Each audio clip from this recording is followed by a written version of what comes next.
I sort of told folks in the media that your approach is the right one. Draft on Trump, meaning that there's a lot of people who like Trump policies, but don't necessarily like some of the baggage.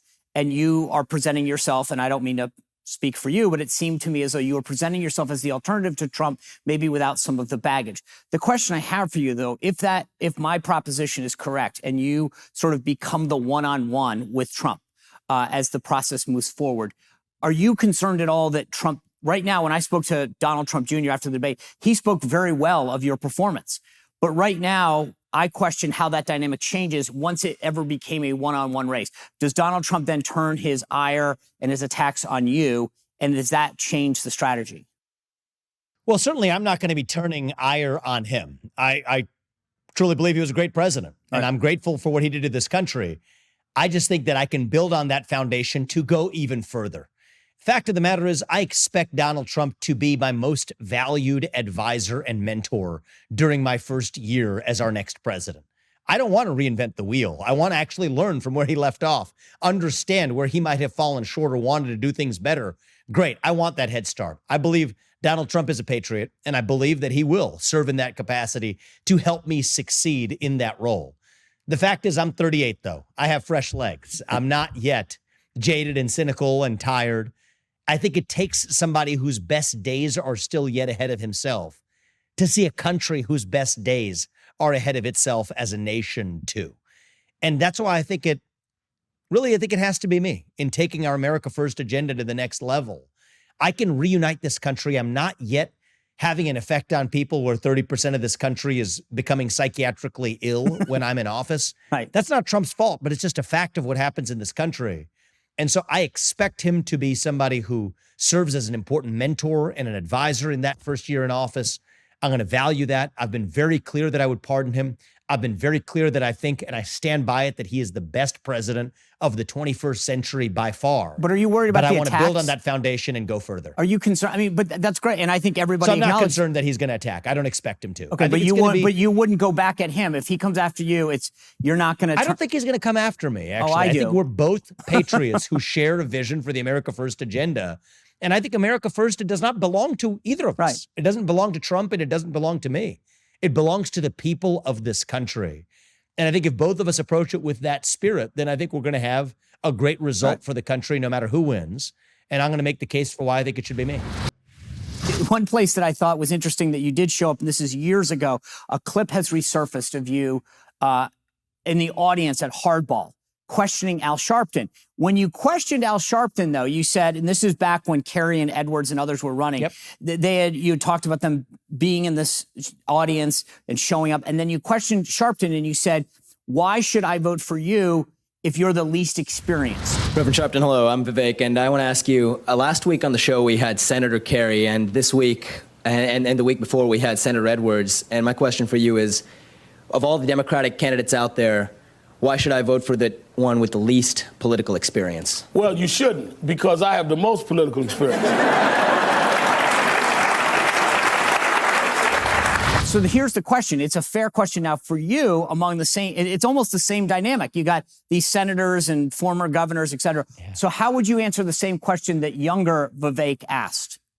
So one of the things that I've learned is that those with the so-called experience in this country are the ones who have actually ruined this country. Look at the people with experience who led us into Iraq, an invasion on a flawed theory of weapons of mass destruction. Those who led us into the 2008 financial crisis and the toxic bailouts that came afterwards. Both of those, by the way, are experienced Republicans. You see the same thing on the other side, the experienced intelligence officials who claimed that the Trump-Russia collusion hoax was really the collusion and the partnership with Russia was really a credible theory. Those same intelligence experts are also the ones that have experience enough to say the Hunter Biden laptop story was Russian disinformation. So you see that time and again, the experts who wrote a letter to the Lancet saying that the pandemic did not originate in a lab in China when we now know today that it does. Repeatedly, what have we learned? The so-called experts, those with experience, they're the ones that have been repeatedly crashing the car of this country time and again. And if somebody repeatedly crashes your car every time over and over again, try handing over the keys to somebody new instead. That's what I've learned, actually, over the years, is that the so-called experience is really a formula for corruption. It's a formula for entitlement. And you know what? I do just think at this moment in our history, it will take someone coming in from the outside to get this ship right. And part of the reason I understand this is, as a young person, I'm a millennial. Right. I'm part of a generation that the government has repeatedly lied to on issue after issue, time and again. Even the idea of the American dream, the idea that you get a 4-year college education with debt. You know what? It worked out okay for me, but many of my peers are still paying off their college debts. It's been one lie after another. And I understand why young people are now jaded and cynical, Sean. I really do. I get it. Right. I know how to reach them. But I think it is going to take that outsider, both in substance and in spirit, to get that done. And I think I'm the true outsider in this race, and that's why I'm in it. No question about it. And that's why I think you had the reaction you did. One last question, because I know your time is tight. Yeah. There was, in the last couple of days, Newsmax has put out several texts and Instagram posts talking about the polling, and neither here nor there, but it seems to be going after you, talking about, and I just how you fared after the debate. But there was a story that had come out in an outlet called Semaphore a couple of weeks ago saying that they had tried to pressure you into buying more ads. Can you just clarify, is that true?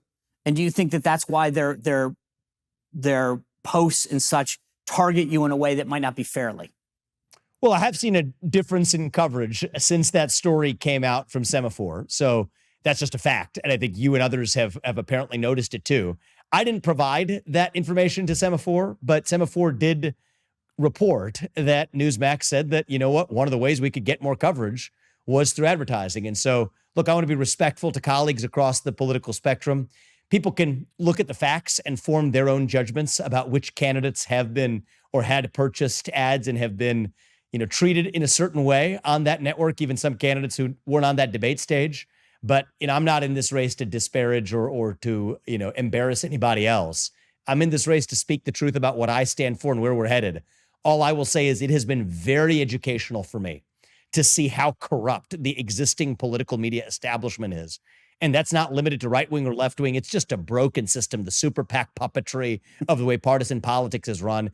It's been an eye-opening experience for me, but all the more reason why it's given me my sense of conviction that it takes a true outsider willing to speak the truth to get that job done. And on the particular question that you're asking about, I think it wouldn't take Sherlock Holmes to do their homework and figure out for themselves, both before and after, exactly how things go down in media. All right. Well, listen, I know you're busy. You've huge big response after that first debate. Look forward to seeing you out in Simi Valley at the next debate.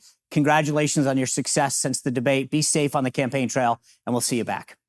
Thank you. I appreciate it. You bet.